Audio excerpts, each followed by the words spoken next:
नमस्कार। आज केंद्र सरकार को झुकना पड़ा ओपीएस 95 पेंशन धारकों के आगे, क्योंकि विजय कुमार बंधु ने है एक ऐसा यहाँ पर वो अपने सोशल मीडिया अकाउंट पर है वो छाप छोड़ी, जिसको देख रहे हो केंद्र सरकार भी आश्चर्यचकित में है। और क्या वो छाप छोड़ी या क्या वो ऐसी पोस्ट की, उसको देख रहे हो केंद्र सरकार अब निर्णय लेने के लिए ओपीएस 95 पेंशन धारकों से है वो यहाँ पर है वो वार्ता करने में लगी गई है। क्या ऐसी वार्ता है, क्या ऐसे यहाँ पर उन्होंने जो विजय कुमार बंधु है उन्होंने इस प्रकार ऐसा क्या छोड़ा,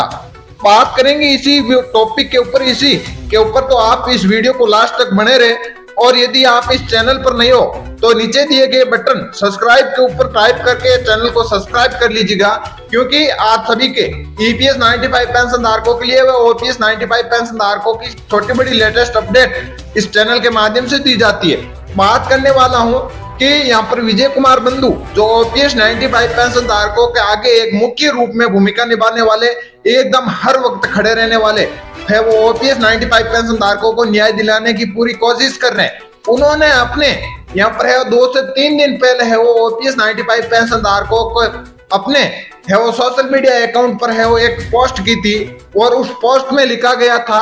कि सीधी बात जो ओपीएस के खिलाफ कर्मचारी उसके खिलाफ वोट फॉर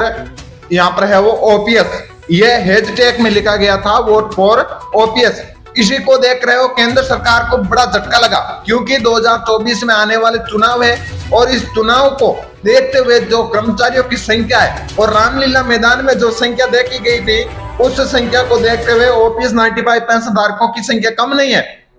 और इसी प्रकार यदि ओपीएस 95 पेंशन धारक और ईपीएस 95 पेंशन धारक दोनों एक साथ मिलकर ये सरकार को बदलना चाहे तो बदल सकते हैं, क्योंकि इनकी संख्या है वो ईपीएस 95 पेंशन धारकों की संख्या है वो लगभग 75 लाख है और ओपीएस 95 पेंशन धारकों की लगभग है वो 1 करोड़ के आसपास है। तो आप देख सकते हो कि जनसंख्या है वो कितनी है। यहाँ पर है वो ईपीएस 95 पेंशन धारक और ओपीएस 95 पेंशन धारकों ने है रामलीला मैदान में यदि एक साथ उतरे तो यहाँ पर पूरे दिल्ली में मान नहीं सकते, यानी कि उनको जगह नहीं है। और ओपीएस 95 पेंशन धारकों अकेलों को भी एक बार है वो रामलीला मैदान में जगह नहीं मिली थी। तो इसी पोस्ट को देखते हुए यानी कि यहाँ पर है वो विकेश कुमार बंधु से है वो लगातार है वो मीडिया वाले कॉन्फ्रेंस कर रहे हैं, और जो यहाँ पर है वो सरकार के जो केंद्र सरकार में है वो छोटे बड़े मंत्री है उनको यहाँ पर है वो कॉन्फ्रेंस करवाई जा रही है वीडियो के माध्यम से। और ये लगातार कहा जा रहा है कि हम आपकी मांगों को है यहाँ पर है वो करने की पूरा वादा करते हैं यदि हमारी सरकार बनती है तो विजय कुमार बंधु ने है वो एक ही बात कही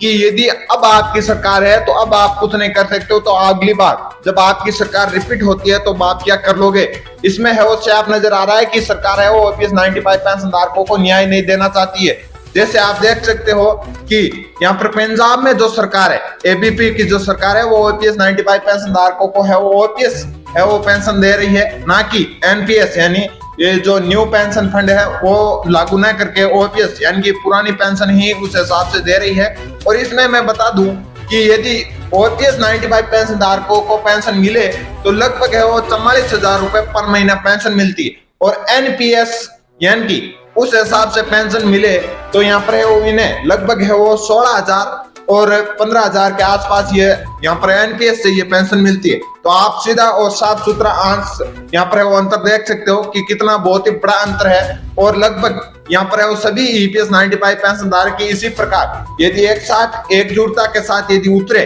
तो ईपीएस 95 पेंशन धारकों को न्याय दिलाने के लिए कायम हो सकते हैं। लेकिन ईपीएस 95 पेंशन धारकों को है वो कमांडर अशोक राव जी को अब मजबूती के साथ खड़ा रहना पड़ेगा, क्योंकि ओपीएस 95 पेंशन धारकों के साथ विजय कुमार बंधु हरदम हर वक्त प्रयास कर रहे हैं और उन्हें न्याय दिलाने का पूरा प्रयास कर रहे हैं। इसी प्रकार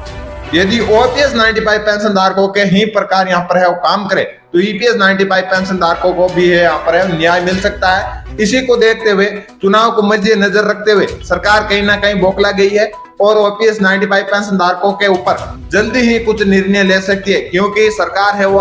अपनी सरकार रिपीट करनी है और सरकार रिपीट करने के लिए कुछ भी कर सकती है। तो आप देख सकते हो कि ईपीएस 95 पेंशन धारकों को अब मजबूती के साथ लड़ाई लड़ना होगा और मजबूती के साथ ओपीएस 95 पेंशन धारकों को उदाहरण देखते हुए इन्हें भी अपना है वो दम दिखाना चाहिए। और सरकार के किए गए जुमलेबाज वादे और अनशन आंदोलन कर रहे हैं लगातार, उन अनशन आंदोलन से कुछ नहीं होने वाला। और सरकार के ऊपर पूरी तरह से दबाव बनाया जाए तो कुछ ना कुछ है वो बात बन सकती है। लेकिन ईपीएस 95 पेंशनधारक ऐसा ना कर रहे हैं। उनको यहाँ पर वो गलत फहमी है कि सरकार हमारे यहाँ पर ज्ञापन देने से मांगे पूरी कर देगी। ज्ञापन तो लगातार 7 सालों से देते आ रहे हैं, इनसे कुछ नहीं होने वाला। ओपीएस 95 पेंशनधारकों की तरह यदि दम दिखाया तो आपके पास है वो सरकार के मंत्री सभी कॉन्फ्रेंस करेंगे, आपके पास आएंगे। यदि आप देख सकते हो विजय कुमार बंधु से लगातार मीडिया के माध्यम से वो कॉन्फ्रेंस करने का है वो पूरा प्रयास कर रहा है। आपको यहाँ पर वो आश्वासन देते हैं, सब कुछ करते हैं, लेकिन विजय कुमार बंधु यहाँ पर वो कमरे के अंदर करने वाली बात नहीं है, केवल और केवल मीडिया के माध्यम से वो सरकार से बात कर रहे हैं। इसी के साथ आप देख सकते हो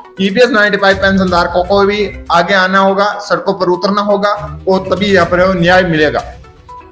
दोस्तों ये छोटी सी आपको ये लेटेस्ट अपडेट दी। उम्मीद करता हूँ वीडियो में दी गई जानकारी यदि अच्छी लगी है, सही लगी है तो वीडियो को लाइक करके शेयर जरूर करें और चैनल पर नहीं हो तो चैनल को सब्सक्राइब करके बेल आइकन को ऑन कर दीजिएगा। मिलते हैं एक नई कहानी नई अपडेट के साथ, तब तक के लिए जय हिंद।